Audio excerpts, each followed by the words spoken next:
So some of the pictures on this page are kind of hard to see, but hopefully you can keep up by looking at your own paper. So in number 18, this is for chapter 4 on the final exam review. It says, refer to the graph on the right. Given the parent function f of x equals x cubed and the transformation shown, write the equation for g of x. Okay, so you can tell all that has happened, if this is our parent function here, is a shift or a translation has happened. Okay, so I'm using 0, 0 here as kind of my guide.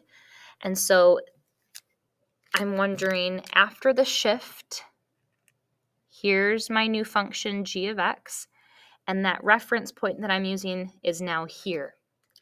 So I want to count the horizontal shift. So it went 1, 2, 3, 4, 5 units to the left. So I'm going to have that horizontal shift happen inside the function, remember?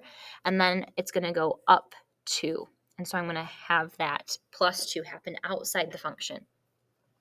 So g of x is going to be equal to, inside my function, so inside parentheses, we need to account for that horizontal shift. It went 5 to the left. Remember, it's the opposite sign you would think. So I'm going to add 5. And then that shift up plus 2 happens outside the function. In 19, describe 3 transformations of f of x equals x squared represented by g of x equals negative, or the opposite of x minus 3 squared plus 7. So one transformation that I see is this negative here, okay, on the outside. Remember, that's happening outside of the function. And so that is a reflection, a vertical reflection. So think you're flipping up and down over the x-axis. So that is a reflection across the x-axis. I now see that there's a minus 3 inside the function. So I know that's a horizontal shift, the opposite direction than what I would think.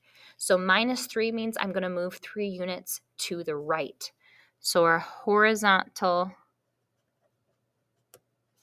shift 3 units right.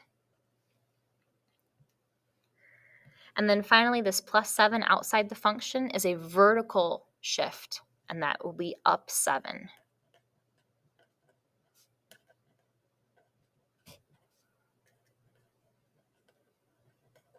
Okay. Number 20, graph the polynomial f of x equals negative x cubed minus 3x squared plus 4. I'm going to go ahead and do this on my calculator. Oops. So negative x cubed minus 3x squared plus 4. And my window looks pretty good. So to graph this accurately, I want to find my zeros, this local minimum, and this local maximum.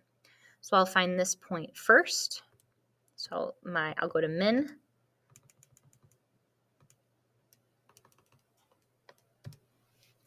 And that's at negative 2, 0.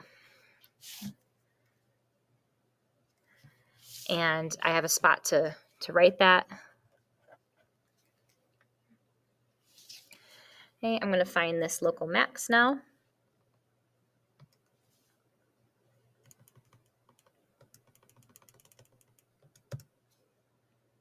And that's at 0, 4.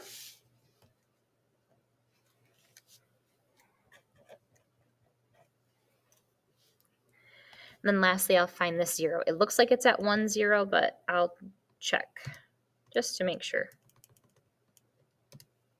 That's at 1, 0. So my graph kind of looks like this. It decreases here, then it increases, and then decreases again.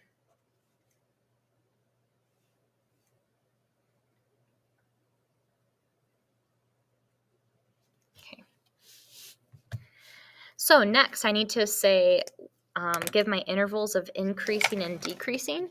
So where my function is increasing and where it's decreasing. So remember, my turning points or my local mins and maxes are kind of like my guides. So I'm going to divide this up. This first local min, I'm going to divide that up. This is at x equals -2. And then this local max, I'm going to divide it up here. This is at x equals 0. So notice my function is decreasing in this section and in this section, right? My function is going down. So in this section, these are all x values that are less than -2. And in this section, these are values that of x that are greater than 0. Okay. So for my decreasing interval, this is happening when x is less than -2 and x is greater than 0. Now my increasing section is here in the middle. And that's for values of x that are greater than -2 but less than 0. So x values greater than -2 but less than 0. Then I'm going to describe end behavior as x approaches positive infinity. So as it goes to the right, my function decreases forever. It goes to -infinity. As x goes to -infinity, as we go to the left, my function increases forever. It goes to positive infinity. And the last problem, number 21. Refer to the function graphed at the right. What is the degree? So my degree, remember, is my highest exponent, that is 3. So based on that answer, in part B, how many solutions does it have? It has 3 solutions. Okay. It's going to have 3 zeros. And in the picture, I can see the 3 zeros. Now I know it's hard for you to read here, but I'm going to list those solutions or zeros in part C. One of the solutions is at x equals -1. This one here is at 1.5. And this one here is at 2.5.